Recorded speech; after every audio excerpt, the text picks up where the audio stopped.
भाजपचे प्रदेशाध्यक्ष चंद्रशेखर बावनकुळेंच्या संस्थेला 5 हेक्टर शासकीय भूखंड, वित्त आणि महसूल विभागाचा विरोध डावलून मंत्रिमंडळ बैठकीत भूखंड देण्यात आल्याची माहिती।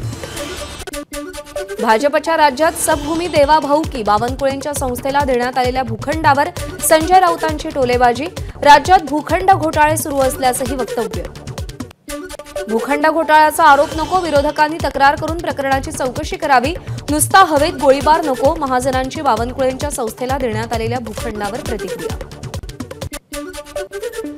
आमचं सरकार आलं की चौकशी करू, चंद्रशेखर बावनकुळे यांच्या संस्थेला देण्यात आलेल्या शासकीय भूखंडावर अनिल देशमुख यांची प्रतिक्रिया। काँग्रेस भाजपनं कितीतरी जागा बळकावल्या, बावनकुळेंना देण्यात आलेल्या भूखंडावर बच्चू कडूंची प्रतिक्रिया। हेतू चांगला असेल तर कधी कधी नियम बाजूला ठेवावे लागतात, असंही वक्तव्य।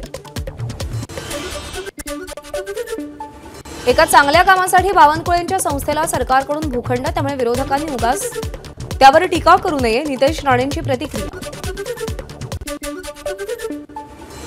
मराठा आंदोलन आणि कृषी मालाच्या दराचा प्रश्न तुम्ही देवेंद्र फडणवीसांवर सोडा, तुम्ही फक्त 10% मतदान वाढवा, अमित शहांचा कार्यकर्त्यांना कानमंत्र।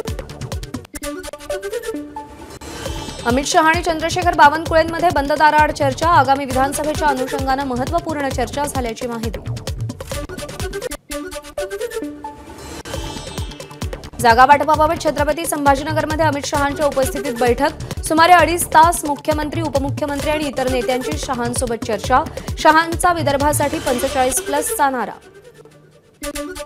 महाराष्ट्राची निवडणूक भाजपच्या हातून गेली आहे, मोदी शहांच्या महाराष्ट्र दौऱ्यावर संजय राऊतांची टीका।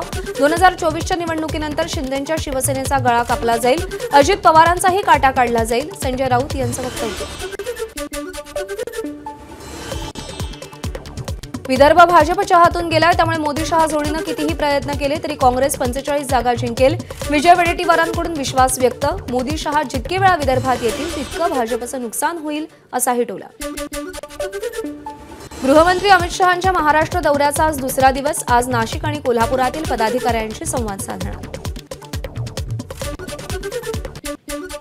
अमित शहा आज भाजपच्या आढावा बैठकीसाठी नाशिकमध्ये, परंतु शहरामध्ये ठिकठिकाणी मुख्यमंत्र्यांचे स्वागतास उत्सुक म्हणून बॅनर, त्यामुळे चर्चांना उधाण।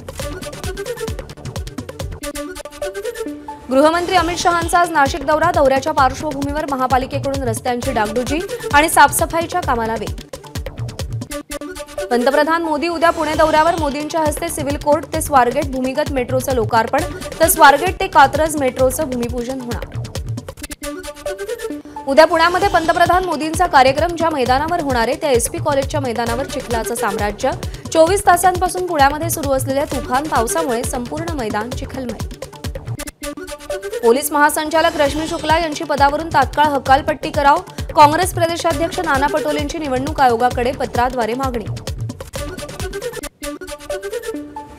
भाजपच्या मधुकर पिचड आणि वैभव पिचड यांनी शरद पवारांची भेट घेतली, अकोले विधानसभेची जागा राष्ट्रवादीला सुटण्याची शक्यता असल्यानं पिचड हातात तुतारी घेण्याच्या तयारीत।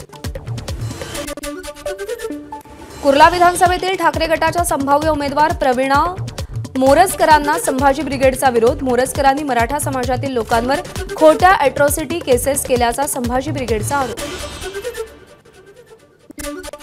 न्यायालयानं आमचा विश्वास खरा ठरवला, जातवैधता प्रमाणपत्रावर न्यायालयानं दिलेल्या निकालावर काँग्रेस नेत्या रश्मी बर्वे यांची प्रतिक्रिया।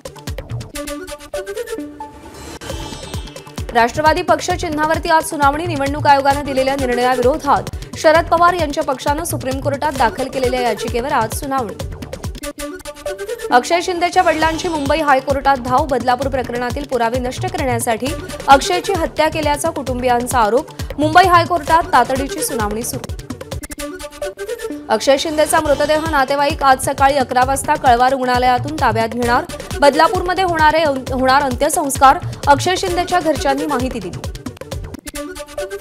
बदलापूर घटनेतील आरोपी अक्षय शिंदेच्या एन्काउंटरनंतर मुंबईमध्ये भाजपची बॅनरबाजी, फडणवीस आणि उद्धव ठाकरेंचा फोटो लावून फरक स्पष्ट आहे म्हणत बॅनरमधून महाविकास आघाडीला डिवचलं।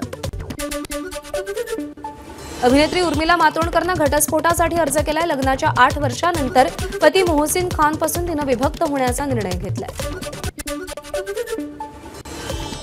नवी मुंबईमध्ये होणाऱ्या कोल्ड प्ले शोमुळे 5 स्टार हॉटेलचे दर वाढले, एका रात्रीसाठी 7,000 ते 30,000 रुपये दर आकारणी सुरू। एबीपी माझा, उघडा डोळे बघा नीट.